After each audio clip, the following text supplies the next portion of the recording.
folks. Hey, week 2 of the Gaming Concept Podcast. Here we go. Here with 2 of my good friends, Dr. Kristen Kraft. How we doing, Kristen? I am fabulous. It is Friday.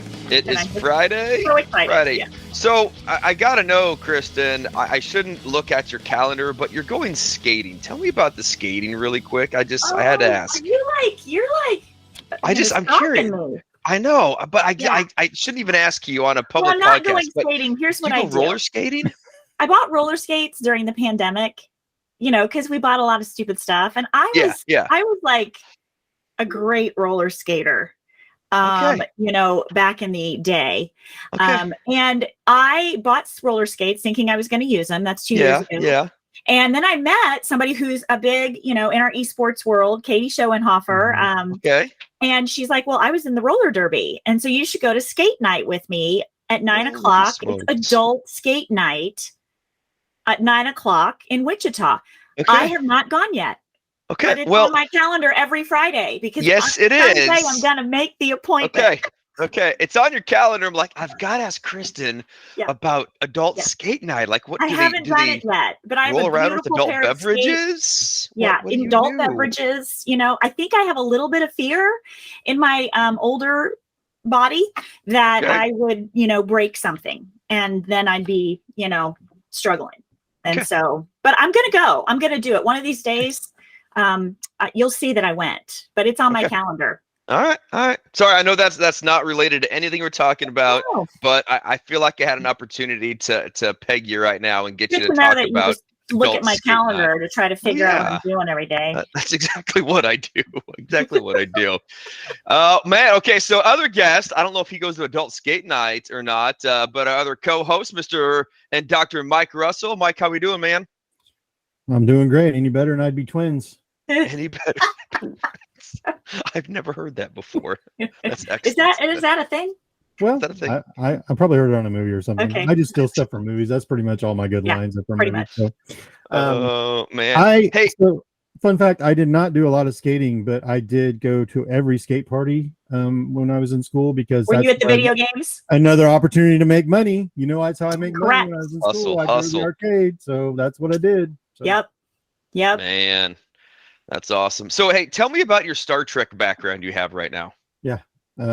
It's not Star Trek. You are fired, Trevor. Star Trek? Trevor. Sorry, my this is our Star Wars background. I actually took this picture on the ride at Hollywood Studios in Galaxy's Edge on the Rise of the Resistance ride. So it's a very awesome ride. I don't want to give it all away, but it's a 23-minute ride. And it's Are you allowed to take photography? Is this copyrighted? Are we having a problem here? They didn't confiscate my phone or anything. Okay. And I've seen a lot of people take pictures on the ride because it's so awesome. So I don't know. They don't see it on the podcast.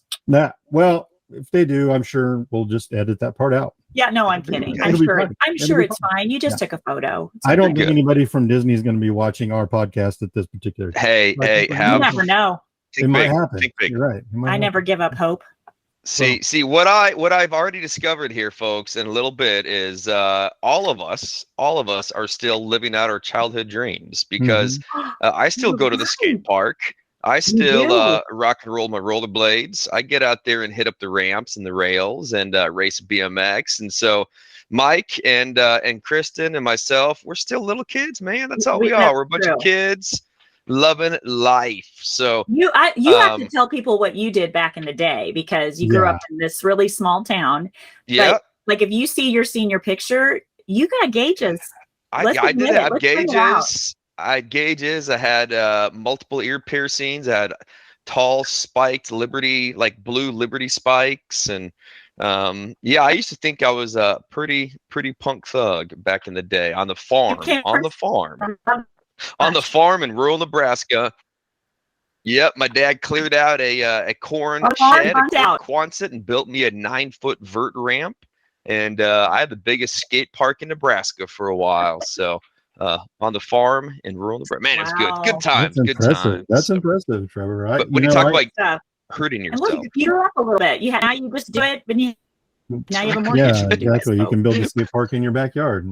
But now I have to go to work the next day, and I don't want to hurt myself. So kind of like you, Kristen, you gotta protect the body. So Video games are much safer. I'm just going to say, you get into gaming, it's much safer when you're this age. You don't want to hurt yourself. Oh man, I don't know about that. So I tried to play Valorant the other day, and I thought I was going to be sick, Mike. Well, do you have any tips like for easing Valorant sickness? Because things are moving so fast. There's a couple tips. I mean, maybe don't sit so close to the screen. That's part of it. Okay. Wouldn't sit that close to the screen.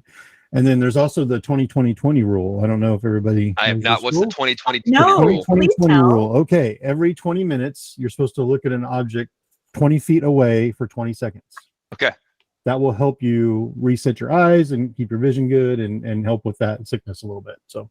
Okay, I appreciate that. Yeah, I don't know if I could do that. I think my ADD would like.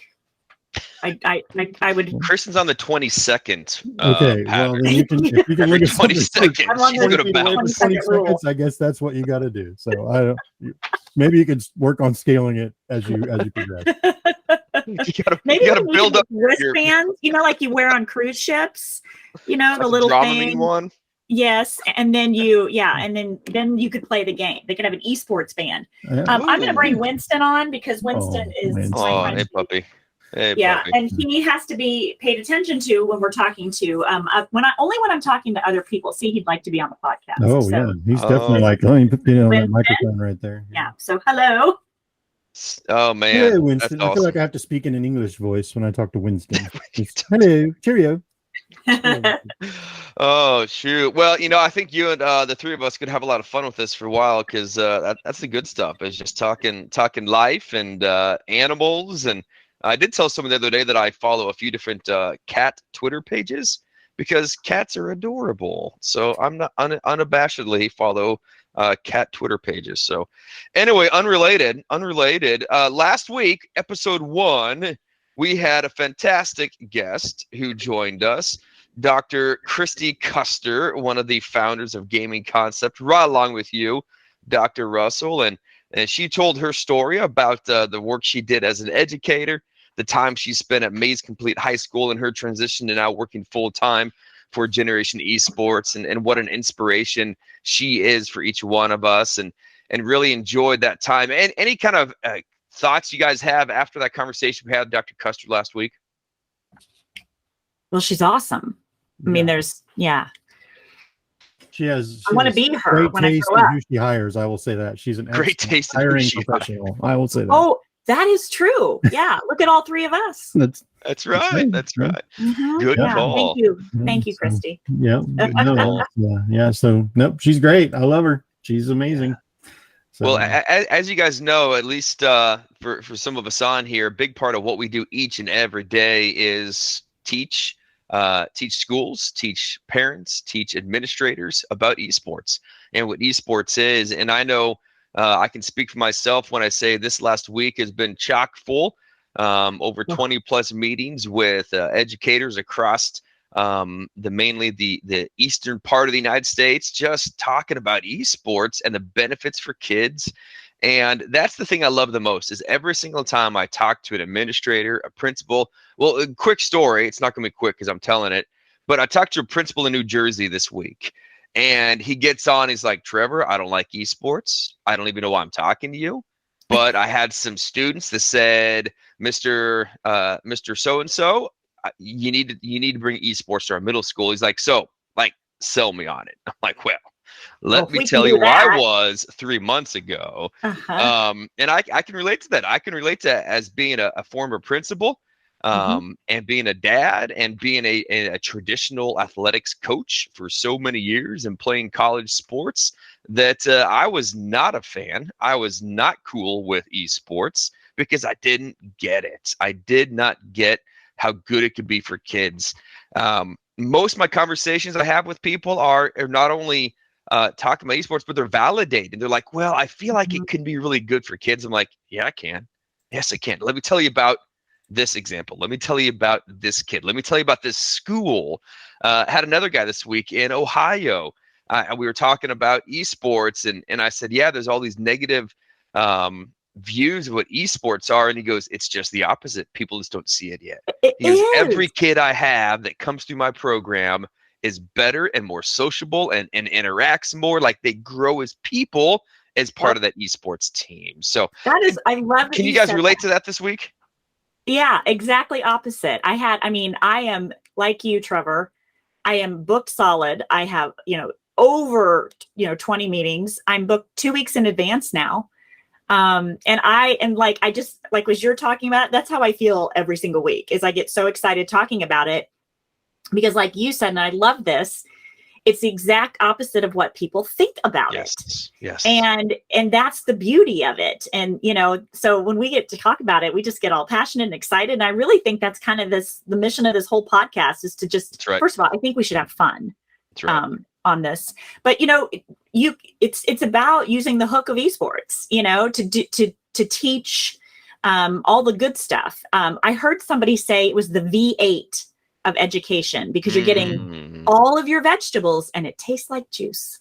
Ooh. And I thought that was a perfect way to, really talk about that. But, that's what I love about getting to do this now and being able to talk to you guys and bring this to the masses. I think that's what we want this podcast to do because we want to talk to people that it's really impacting, whether that be a student, whether that be a teacher, a coach, a superintendent, a parent, a board member. I mean, those are the people that we want to talk to and hear the stories because I'm telling you, the stories will make you cry. They'll make you laugh. Yeah. And I think that's what we're trying to do here is just really bring those stories to the forefront because we're such a secret. I think it's fascinating, Mike, and you can speak to this a little bit, but you and Christy just went to, what was it, a conference in Texas? It was the Better Making Schools Work. Yep. And they're in a crowd of 300 people. And they ask who in here, and it's a lot of educators, right? Who in here knows about esports? And 3 people raise their hand or 6 people raise their hand? 6. Yeah, 6. And these are 300 educators in a room and they presented 5 times. Mm-hmm. Yes, we presented 5 times. That's the point of this podcast is, we all have such different connections and different avenues that we're talking about these things. And we've got to educate and we've got to educate people in education too about it. Esports people know about us. We can make it fun for them too. I mean, this is all about esports too. But we really do have to start getting it to where it's understood and normalized in education. Yes. I mean, if we can normalize band and weights and all of those, we can normalize esports. There's a lot of good skills. Kids aren't becoming professional trombone players, but we've normalized it in school, right?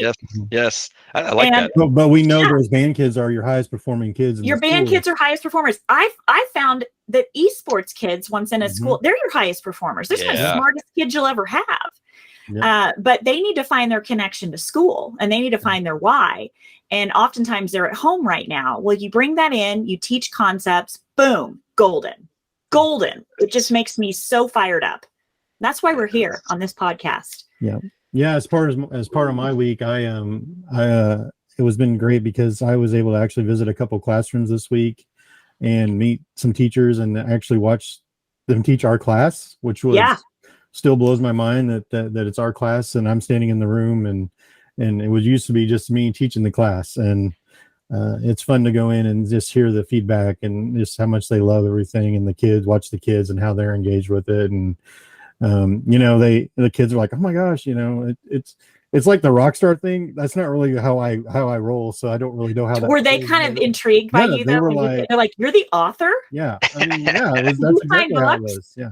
Even teachers were leaving their room to come in and be like, who's this guy over here? Did you sign books? I got to know. Did you sign a book? We didn't have books. Oh. Yeah. Okay. I have a book. Yeah. Yes, you do have a book, but it's not signed.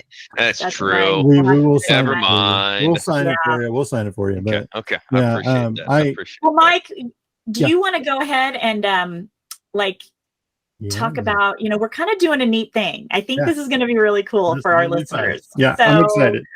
So I'm gonna have you just kick us off here because I really think this is exciting. I'm so excited about this. So I want to before we get going, I want to ask some preliminary rules of you all.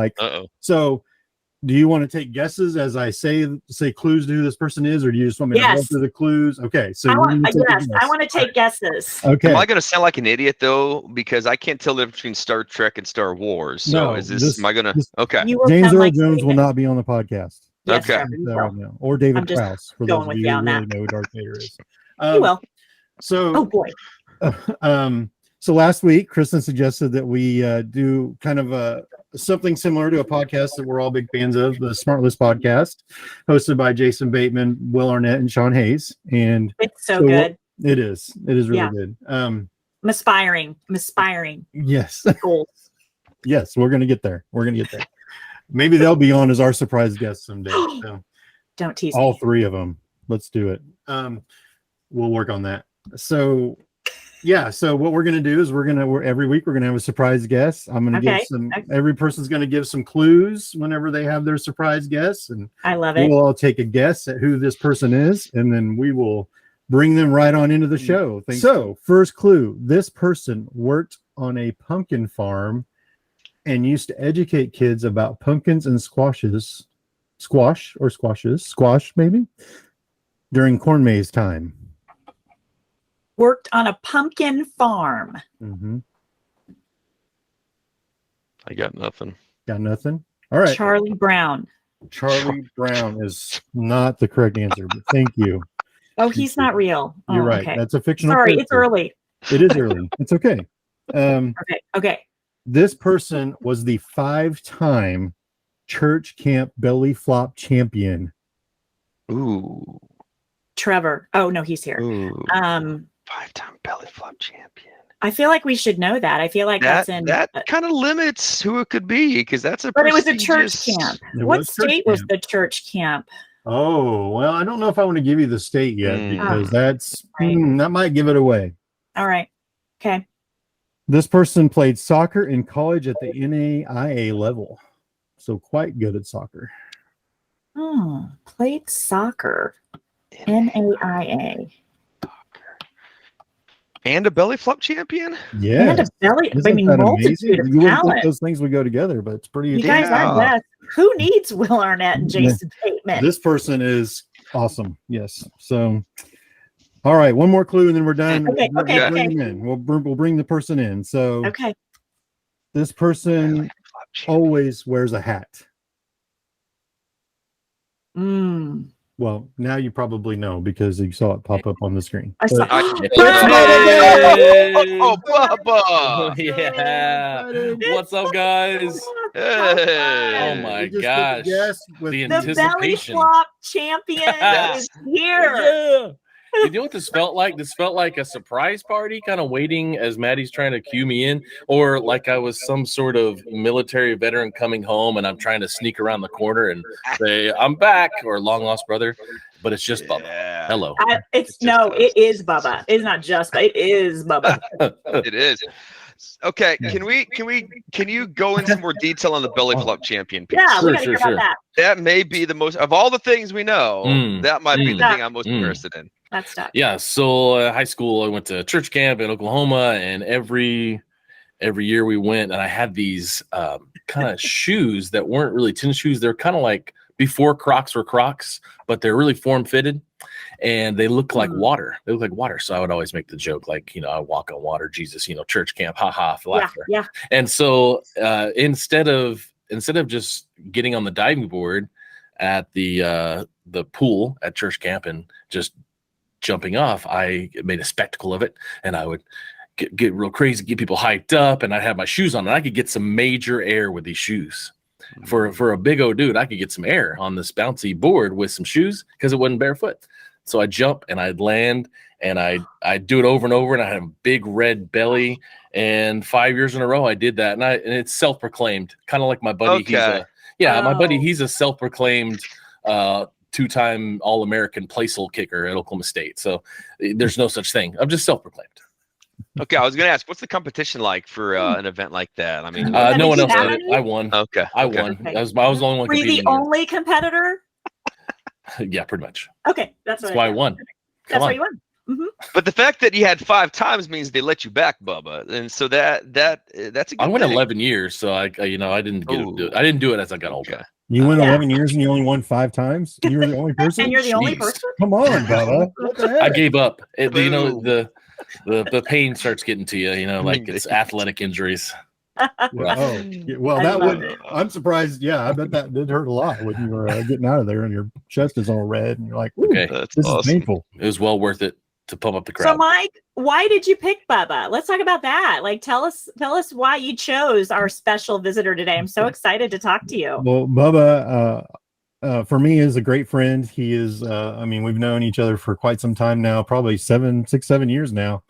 And he, is an amazing advocate for esports and Scholastic Gaming, was a huge supporter of us when Christy and I were just kind of playing around in the pool, just like, hey, we have this thing and here it is, maybe somebody will use it someday. And Bubba was a very important piece into helping us get outreach on that original curriculum. And, he just has a very strong passion for this, for kids, for esports, for coaching, all the things Bubba does. He's an excellent shoutcaster. I've been on his show several times. Played Overwatch together. We've done a lot of things together, and so I just appreciate him and wanted to have him on because I know he's going to have a great message about what we're talking about. We met each other. He used to run the in Olathe, the convention center in Olathe. That's where I first met him. Olathe. Yes, Olathe. If you're not from Olathe, it's Olathe. Olathe. Yeah. No, it's Olathe. Olathe. Oh, there's an OO at the front. I didn't know that. Well, there's a commercial. Oh. Yep. Oh, I didn't know that. Oh, yeah. Well, I'm not a Kansas City. That dates Kristen and when she used to live in Kansas City. So that's kind of what that does. Oh. Sorry, she's very young. I don't know why you would do that, Trevor. Yes. So I'm level 50. I like to use levels. Nice. I actually met Bubba before we even knew the folks at HSEL or Generation Esports. So awesome. He was at the Olathe Convention Center at the time, and then made the transition over to Varsity Esports Foundation, which he heads up now, and is great about delivering all the scholarship money that the kids earn and sending that to the colleges. I know that's a quite daunting task. Right now. I would love to hear about, maybe you can explain that as part of what you're doing right now. And so sure. That's Bubba and I we're just hanging out, having for being friends. And I appreciate him so much for all his support. So glad to be here. I'm super glad to be here. Welcome. Well, tell us a little bit about yourself, Bubba. We've gotten, we got the belly flop, but what do you do in your world, and what can people, know about you to start us all off? Sure. Well, I regurgitate everything that Mike and Christy says out into the world and with a really loud voice and a funny face. And I just try to share all the data that they've collected over the years about Scholastic Esports and, make it sound really cool and try to get, boomers and Xers and millennials to relate to Zoomers. That's really how it goes. And wait, go back. Boomers, Xers, and millennials to relate to Zoomers. Gen Z, yeah. That's what a Gen Z is called? I didn't know that. Well, I think Zoomers came out of the term of Gen Z calling old people boomers. Oh, okay. So they said, whatever you Zoomers. Actually, I know around the office there a couple of years ago, that was pretty much a term that a lot of the millennials would use because the 20-year-olds called them old Zoomers. Okay. So, I get to just spend a lot of time talking about esports and gaming and hosting shows and just going out and talking about it and raising funds and giving funds away and just spend a lot of time just in the space, and I love it.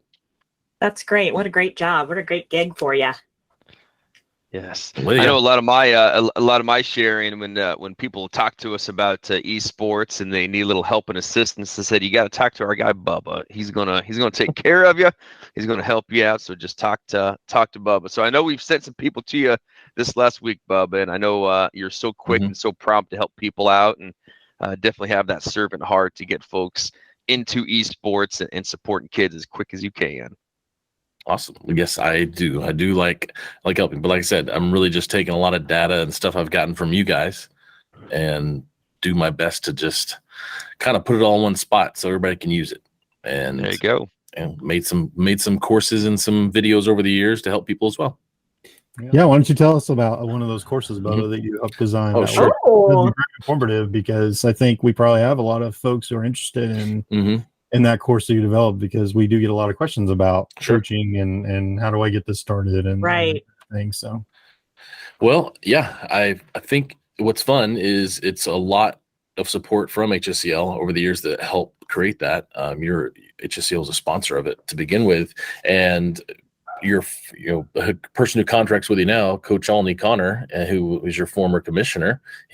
Before he worked for HSCL, he worked for me at the foundation. He was my only employee ever, besides myself, and we spent all of, let's say, February through June or July of 2020 during COVID creating the Esports Education Network, because what was happening over at HSCL, because we rented office space from HSCL.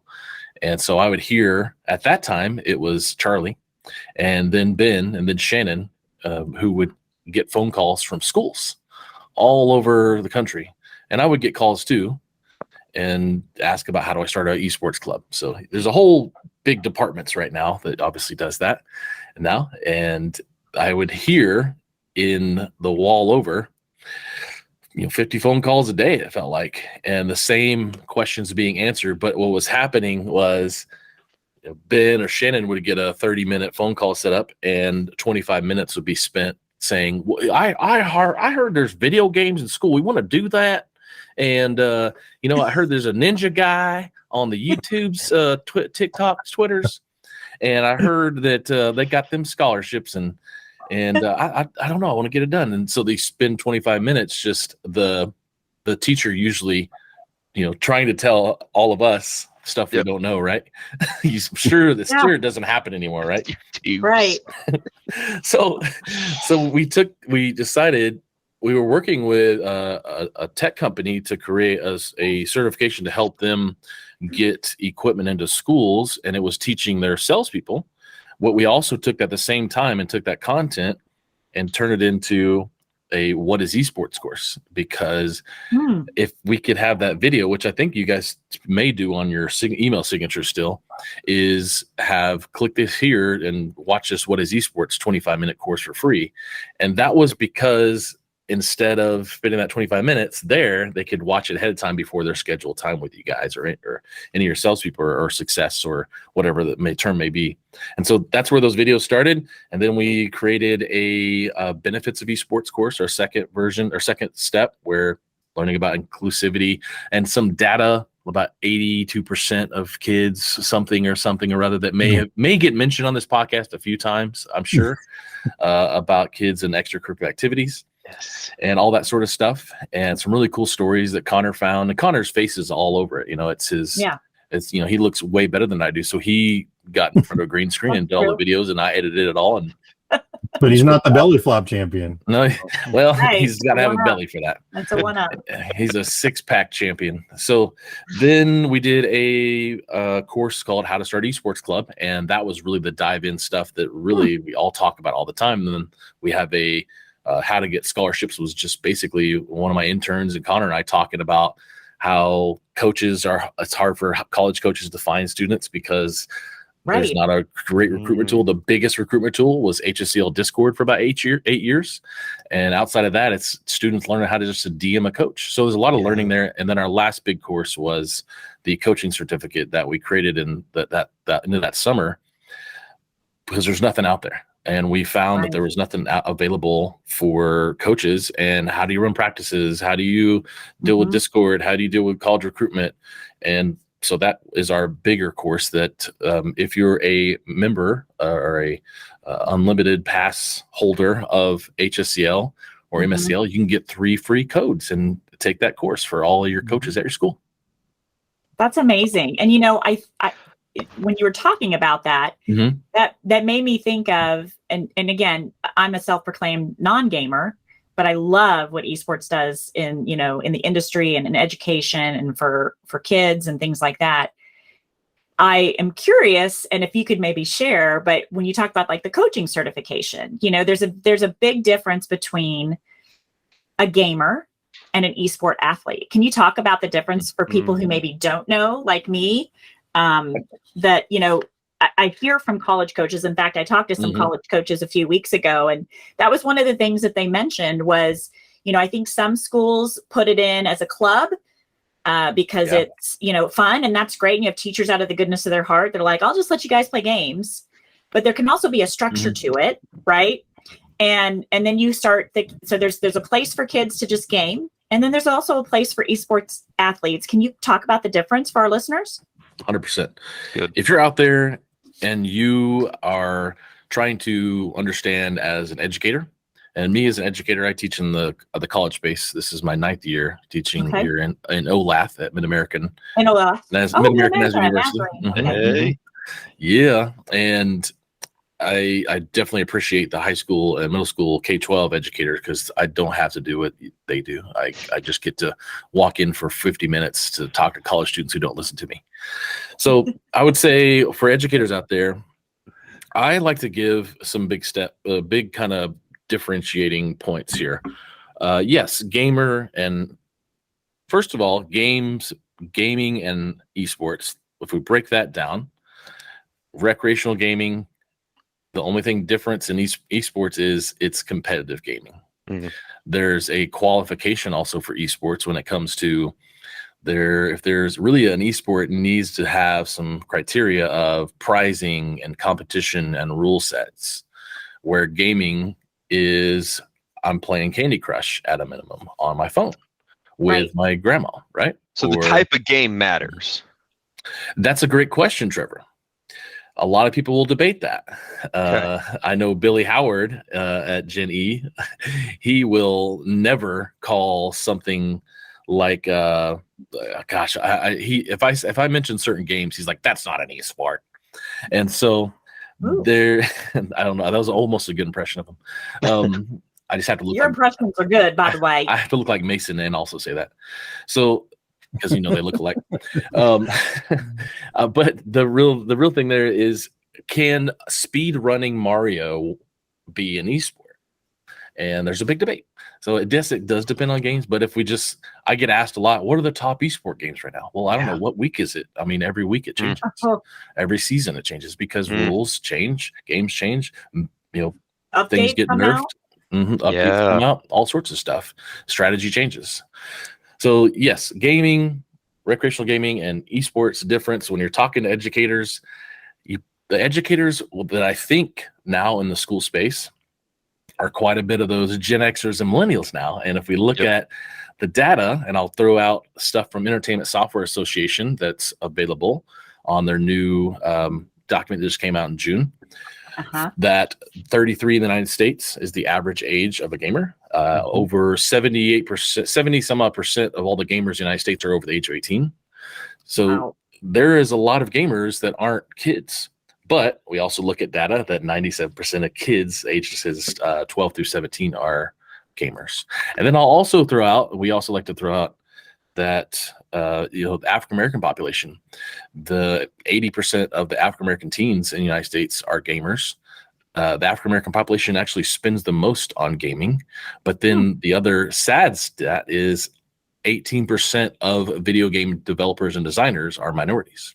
So we have a lot of disparaging issues. That's where I get to come in the foundation and work with areas that are disenfranchised and low-income areas. So if you're out there, you've got kids that are playing, you've got teachers who have played and probably playing, and there's always the joke. I know, Kristen, I hear it all the time, and it's a good joke. Christy uses it a lot as well. All the time. I'm not a gamer. I hate video games, right? Who was on your first show? Was she on your first show? She was on that. You heard that 8 times. I hate video games. I've heard it 800 times. A million times. Yes, you have on every little podcast you've been on. But they're out there, and yes, many people say, "Oh, I don't even know how to use this controller. Let me get it. Is this a B button? I don't know." So yes, the joke's out there. It's out there. But you play Candy Crush, you do stuff. Really, as a teacher, all I need to know what to do is how to love kids and how to hang out with them. There it is. And just do stuff. And the biggest thing I say, really start a club, survey the kids, don't buy a bunch of stuff, just get in your library, start a fundraising, do a fundraiser for a local charity, and play Smash Brothers and Super Mario Kart and get started. Exactly. I love that. Thanks for that. I think that was a good explanation for people. I also know, if I understand correctly, Bubba, a big part of what you do is try to get to kids that aren't typically or don't typically have access to the esports world. And you would kind of reference different populations or groups. Kind of talk a little bit about what is within that mission, because I believe that's part of what drives you at the core, is getting kids who may not otherwise have access to the esports world. So tell us a little more about specifically, how do you, and what is kind of your methods and strategy, and even kind of with that, an opportunity to I don't want to say sell it, but help others know how they can support what you do and getting more kids involved in esports. Great question, Trevor. Yeah, if there's organizations out there who want to provide scholarships for students and grants for schools that are in disenfranchised areas, that's what we do. We're just a vessel and to distribute money and scholarships. And I'll definitely hit on a little bit. I've got 20 different spreadsheets pulled up over here for different scholarships we're sending out, on over 100,000 right now. Wow. Yeah, it's a lot. So I actually met Mason, the founder, one of the co-founders of HSCL, the same day I met Michael Russell at the Olathe Conference Center. That was where I was working with Ramsey out of Wichita and some folks here in Kansas City on hosting an event, an esports event, had 800 people. And one of the booths that I didn't even know that was signed up was Mason and AJ sitting there with a bunch of these stickers that had said High School Esports League. And so I met these guys. I'm like, who are these nerds? What a bunch of nerds playing video games, which is me, which is great. And I sat down with Mason. I said, let's go and have some coffee. So maybe a few weeks later, we sat down in somewhere, a McDonald's, and we're getting coffee. And he showed me this map of all the schools. At that time, it was 1,500 schools in 2017, 18 or so that were had been a part of their league over the past 6 years or whatever it was, 5 years. And all the dots in the map were in the suburbs. And so me working at the YMCA and Parks and Rec and working with youth and ministry for years in low income areas and people asking for scholarships so their kids can play sports and be active, the gap was there. And there's a lot of people out in the space right now who want to help realize that things like gaming in schools, whether it be urban or rural, that things like internet are a necessity. I mean, they are a utility rather than a privilege. And so devices and consoles being the big gap between those or of the haves and the have-nots.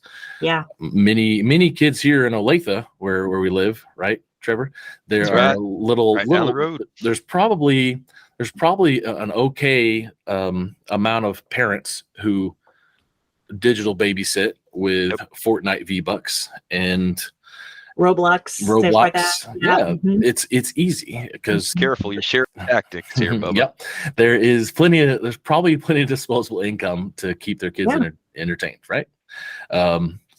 So in different parts of urban and rural, there isn't as much. And so that's the gap that I found with Mason. I said, how do we help these kids get on the PennDOT, the map? And he's like, man, I know there's so many kids. They were charging $5 a kid at that time. If you guys didn't know, it was $5 a kid. Yeah, it was like per month, I think it was actually. Wow. And so it wasn't expensive, but that was still a barrier, right? That's still a barrier. Yeah. And plus just growth of it and knowledge of it. And I said, man, there really needs to be some sort of nonprofit. Plus, how are you giving these scholarships out? How are you doing it? Well, we're trying to talk to these colleges, but these colleges don't even want our checks. Like, what? Yeah, we sent like $100 check this school, and like, well, there's tuition's already paid. Why don't you take it back? So I said, you need a nonprofit. You need a nonprofit that needs to know how to manage this. And so let's create a nonprofit. So we did. And I continued to work at the Sports Commission, the Chamber of Commerce. And a year later, maybe that next summer we met at IKEA and sat down. I ate some Swedish meatballs, and we were going to talk about starting a middle school league because I like working with middle schools. Like, hey, can you help me? He said, can you help me start a middle school league? I said, yeah, let's talk. And we didn't even talk about that. We sat down. He said, well, this nonprofit's going. There's nobody running it. What do we do? We need somebody that knows nonprofits and knows esports and knows how to, send scholarships out. I said, I guess I'll do it. Why don't I just do it? So that's where it started. And that's what the born out of necessity, the foundation was created to help disenfranchised students in low income areas, really, and grant schools the opportunity to play when they couldn't afford equipment or league fees. And that's what we've been doing since I've been doing that since 2019. I love this so much. Just speaking from experience, I've been in urban and rural schools over the course of my career. And one thing that I noticed in the affluent school that I was in, we had esports there, but the kids played at home. And I knew in my just soul, we were just missing so many kids that would have benefited from that because they didn't have the best of that at home. And if you bring it into a school and you provide that, then you are creating that, you're closing that gap for those college scholarships, the potential for that, and even going into the in the industry, right? Mm-hmm. That's what bridges that. And so I love that you're doing that, because when you do that, you're giving kids that why, and you're giving them the equal opportunity to get those same scholarships that anybody else could, or a job. Yeah, and just to kind of add on to what Bubba was saying about the scholarships and the recruiting piece, Complete High School has been around for 24 years, and we have never once had a college recruiter come and recruit any of our kids until we started esports. We had 3 colleges come to recruit our kids the first year they found out we had an esports team, because they were trying to fill their rosters and they didn't know where to go, and they knew we had a team. And we had kids go to college who never thought they would go to college just because they had that opportunity. Mm-hmm. That's it, man. Like that's right there and that's, I know something we had talked about before, was just creating an opportunity for kids. So Bubba, I'm curious, what do you find as one of the greatest barriers to getting this out more, to getting it to more kids, because I know when it comes to I don't want to get into the money raising part, but as far as helping people see the value, what do you see as one of the barriers that you run into on a daily basis in getting this to more kids? I think it's the same barriers that Trevor, you have phone calls with. It's going to always be the same, and that's why we created those videos. We have a whole section of common objections, and I even have an entire Google deck of information about the benefits of esports. Yet I also break into the addictions and common objections, and the stigmas of gaming in schools, or gaming for that matter. And I'd say the barriers right there beyond financial, which is usually one of the bigger ones, but this is why I harp on do it for free, start for free. Yeah, it's the cost is time right now, and effort, which, as we know, teachers, as we all do, that time goes not a lot of time, but y'all know how to squeeze it in and give back to kids. That's for that matter. For sure. So I'd say, financial there is always the big worry. The second one would be the stigma around the first person shooters and the shoot 'em up games and violence. And I have tons and tons of data that I try to get out as much as I can to people. And you guys use the show from American Psychological Association, Oxford Internet Institute, about the studies, and the new one that just came out that I think we were talking about the other day, that is still not showing connection between violence in video games and aggression in teens. And I personally, I'm not a researcher. I've done some research papers, but when I look at that, I do say, okay, there's nothing found yet, right? I still want to poke at it. Yeah. But if we've got the data out there, the problem really with this, guys, is this American Psychological Association had to reaffirm their 2015 stance that this was a study that was found to not show connection because politicians and media were misquoting the study. And we like I always say, our last two presidential candidates said violence in video games causes school shootings. Those were things said on the news by the last two presidential candidates over the past 10 years. And that's because of misquoting a study. And it all breaks down from there to then take it and live it and say it's bad. Now, those common objections are there, but I have a ton of thoughts that I guess I will share real quick. Is I don't know how many gun shops we probably pass on the way to school in different parts of the country. And we look at a violent crime rate going down on a trend and video game sales going up of violent games. And then we finally look at the comparison between somebody like Japan, who has more video game sales, but 10,000% less violent gun deaths. So I don't think it's video games. I know this is an issue, but I'll also lastly try to compare. And my wife said, no, you shouldn't compare them. But I look at a group like the Olympic shooting course or clubs and high schools. There's 5,000 Olympic shooting clubs in high schools. Sound familiar? 5,000 clubs, right? But they're teaching leadership and camaraderie and how to handle firearms and safety and teamwork. Sound familiar again? So, but is it a sport as well? Because you're just clicking, with your finger compared to are you sport with your thumbs? So there's these objections I try to talk about and give and say that this is what people fear because they don't understand, right? That common term. Fear we don't know. And there's just not enough information on that side being pushed out. You have to search for it. And that's why we put it into a bunch of different documents and videos. So you could find it. Bubba, do you think, since we're on that topic, and I think this is something that I kind of talked about a little bit, but do you think video game publishers will start to create games that are not as violent as they start to see this come into schools, even though we know there's no correlation, there's still a stigma, right? So are they going to start creating games to cater to those audiences? Like, I think Rocket League was actually a something that happened because of that, right? And I know there's Knockout City and there's other games, but publishers are going to start to adapt to the needs of the schools as opposed to just producing things that sell, which I know they need to make money. I get it, but do you think they're going to start to more cater to their audience of younger kids and middle and high school kids? So you guys are asking me questions, and I feel safer talking here. I'm a little more reserved on other podcasts. Is it's I don't know the people as well sometimes, but so I'll be open about that. And I think I say this plenty enough out in public. But publishers hold the keys to the kingdom. They have a ton of power. And when we look at what makes them money, is not particularly scholastic right now, and they aren't making money yet.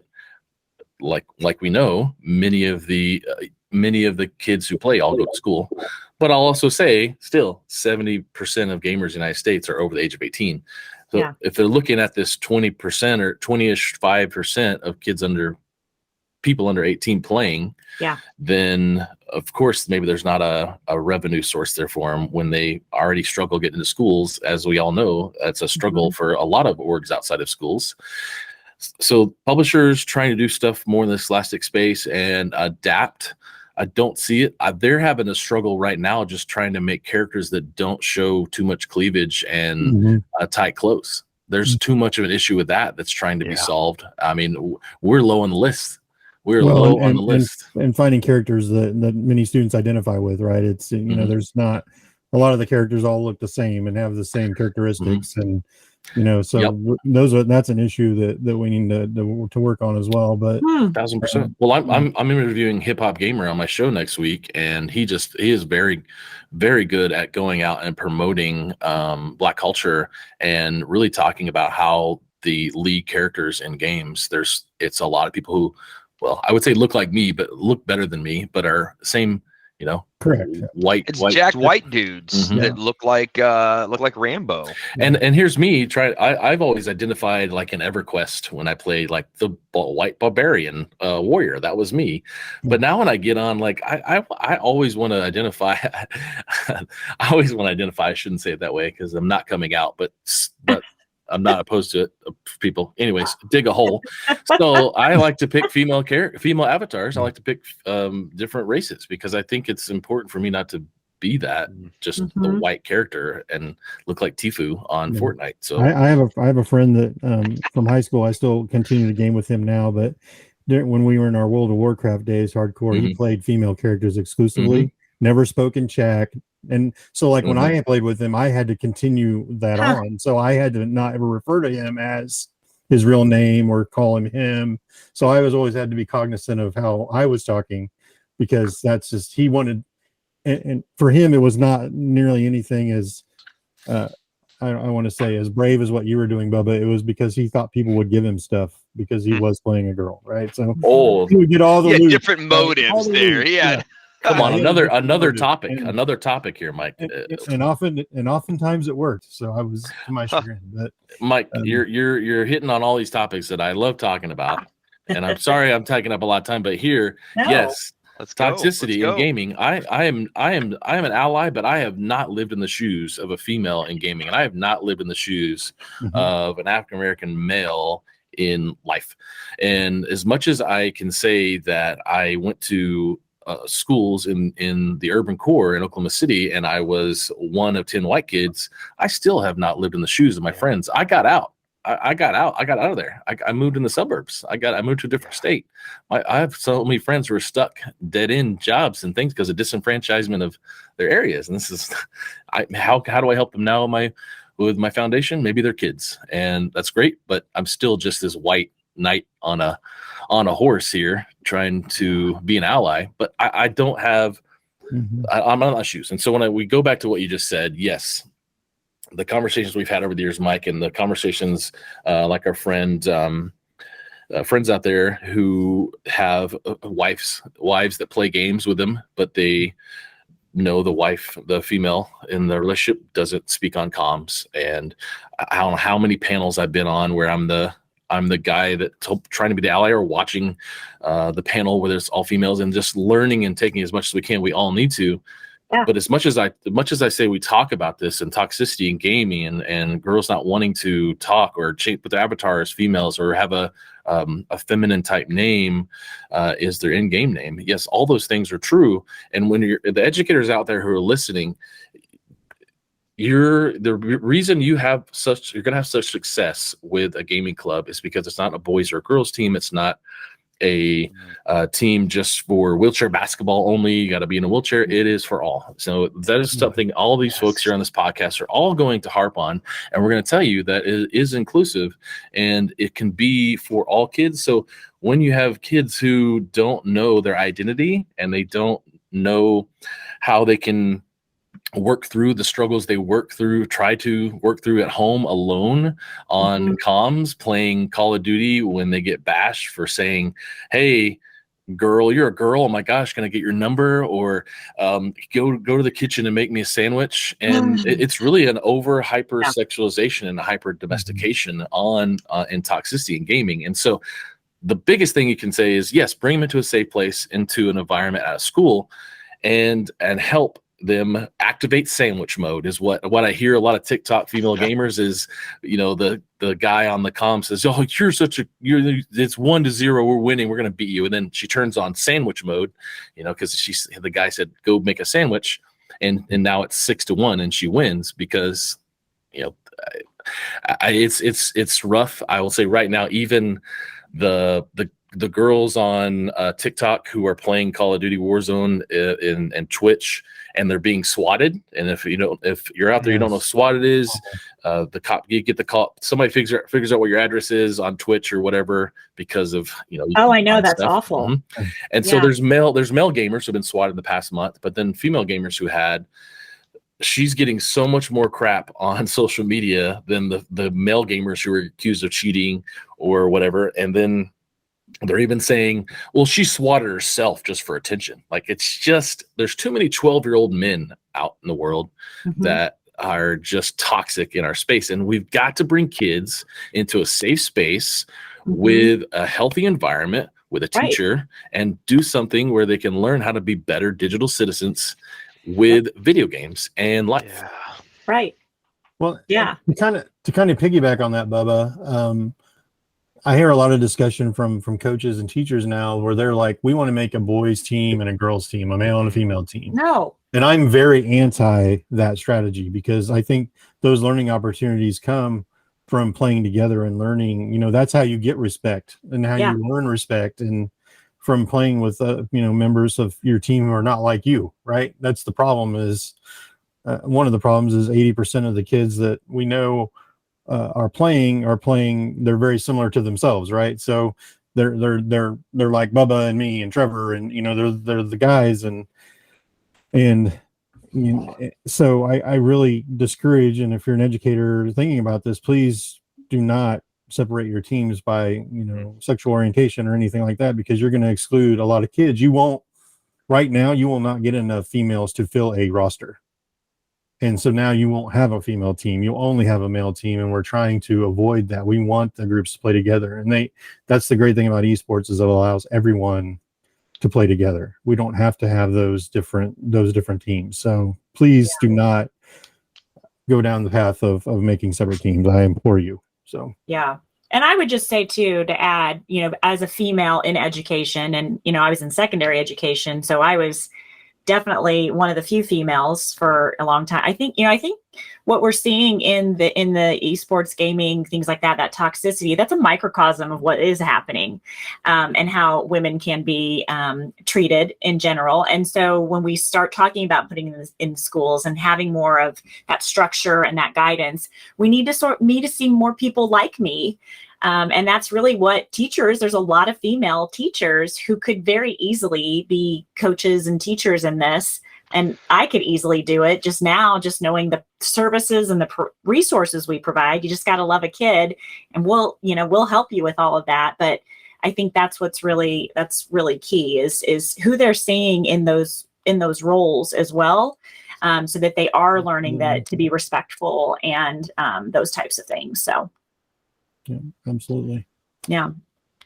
Okay. Well, we went through a lot of heavy stuff, which we like to do with Bubba. Bubba has so much. This is a great combo. No, it's a great conversation, and it's very important, and it needs to be talked about. And I so appreciate Bubba and Kristen and Trevor for like all their input, and we get a lot of unique perspectives with this group. So I appreciate everyone's viewpoints. But let's try to maybe go to something a little bit fun. Maybe more, we'll have a lighthearted thing. Kristen has a fun game of pick a card. I do, yeah. Yeah, well, what are we going to do? Explain it to me. I don't understand. It was going to be, maybe pick a card. But here's what I've decided. I've come up with a ton of questions that I thought would be really fun. And really all I need is I'd love our surprise guest, our guest today, Bubba.